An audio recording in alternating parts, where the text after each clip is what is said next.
Let's mic, देश का मिजाज, वेस्ट।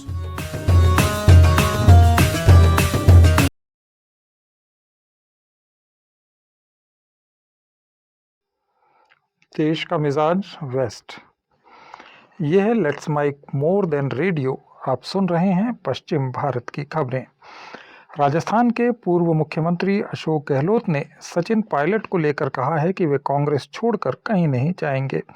उन्होंने कहा कि सचिन पायलट को अपनी गलती का अनुभव हो गया है और वे पूरी तरह पार्टी के साथ हैं।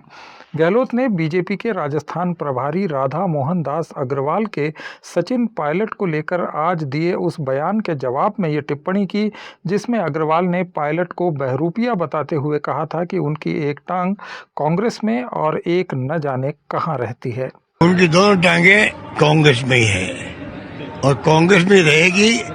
अब उनके भटके आएंगे जो पहले गुमराह करके ले गए मानेसर के अंदर हमारे लोगों को। वो सचिन पायलट जी को भी अनुभव हो गया है कि इस प्रकार की गलती करने के क्या अंजाम होते हैं, ठीक है ना। इसलिए अब वो समझ गए हैं, संभल गए हैं, समझ भी गए, संभल भी गए हैं और मैं उम्मीद करता हूँ अब वो हमें छोड़ के कभी नहीं जाएंगे। और कुछ कहना मुझे? और हमारी सबकी पूरी पार्टी एकजुट है उनके साथ में। गहलोत ने पश्चिम बंगाल विधानसभा चुनाव पर कहा कि वहां भाजपा धन का दुरुपयोग कर रही है और चुनाव जीतने के लिए गलत तरीके अपना रही है।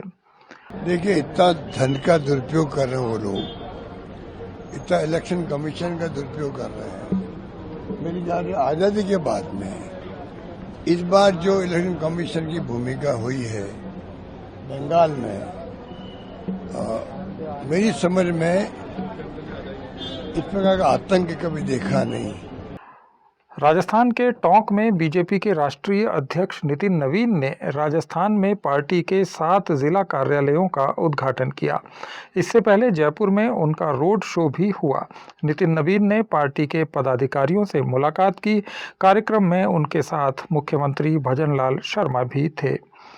महाराष्ट्र के कांग्रेस विधायक विजय वडेट्टीवार ने एक बयान देकर सियासी गर्मी बढ़ा दी है। उन्होंने दावा किया कि डोनाल्ड ट्रंप से अमेरिकी जनता नाराज है, जिसकी वजह से ट्रंप पर हमला हुआ। उन्होंने कहा कि भारत का माहौल भी कुछ ऐसा ही है, लेकिन यहाँ कोई विरोध प्रदर्शन नहीं हो रहा, इसलिए केंद्र की भाजपा सरकार को लगता है कि सब ठीक है। वडेट्टीवार ने नागपुर में एक प्रेस कॉन्फ्रेंस में कहा कि ट्रंप ने सत्ता में रहते हुए पूरी दुनिया को काबू में करने के लिए हर देश को डिस्टर्ब करने का काम किया है। महाराष्ट्र सरकार ने राज्य में बंदरों के बढ़ते आतंक और उनसे होने वाले फसलों के नुकसान को देखते हुए एक बड़ा फैसला लिया है। अब बंदरों को पकड़ने वाली रेस्क्यू टीमों को प्रति बंदर 300 रुपए की जगह 600 रुपए का मुआवजा दिया जाएगा। सरकार ने इस संबंध में नए नियम लागू कर दिए हैं। यूट्यूबर और स्वयंभू आध्यात्मिक वक्ता गौतम खट्टर को गोवा के वास्को की एक अदालत ने 6 दिनों की पुलिस हिरासत में भेज दिया है। उन्हें हिमाचल प्रदेश से ट्रांजिट रिमांड पर गोवा लाया गया था। सेंट फ्रांसिस जेवियर के बारे में आपत्तिजनक टिप्पणियों के संबंध में गोवा क्राइम ब्रांच से मिली जानकारी के आधार पर हिमाचल पुलिस ने कुल्लू से खट्टर को हिरासत में लिया था। एनजीटी ने गोवा में रेत के खनन पर अंतरिम रोक 18 अगस्त तक बढ़ा दी है। इससे राज्य सरकार को तत्काल कोई राहत नहीं मिली है। एनजीटी अब इस मामले पर अंतिम बहस 18 अगस्त को ही सुनेगी। मध्य प्रदेश के कूनो जंगल से निकला चीता KP3 राजस्थान के झालावाड़ पहुंच गया है।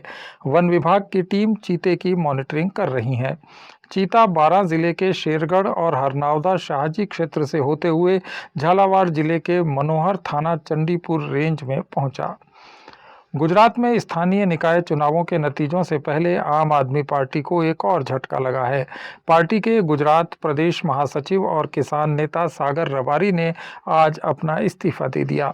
सागर रबारी काफ़ी वक्त से आम आदमी पार्टी से जुड़े हुए थे। उन्होंने ऐसे वक्त पर पार्टी छोड़ी है जब एक दिन बाद यानी कल गुजरात स्थानीय निकाय चुनावों के परिणाम घोषित होने हैं। राजस्थान, महाराष्ट्र, गुजरात और गोवा की ताज़ा खबरों के इस डेली बुलेटिन को रोज़ाना सुनने के लिए डाउनलोड करें लेट्स माइक ऐप। जुड़े रहिए लेट्स माइक के साथ। आप सुन रहे थे लेट्स माइक मोर देन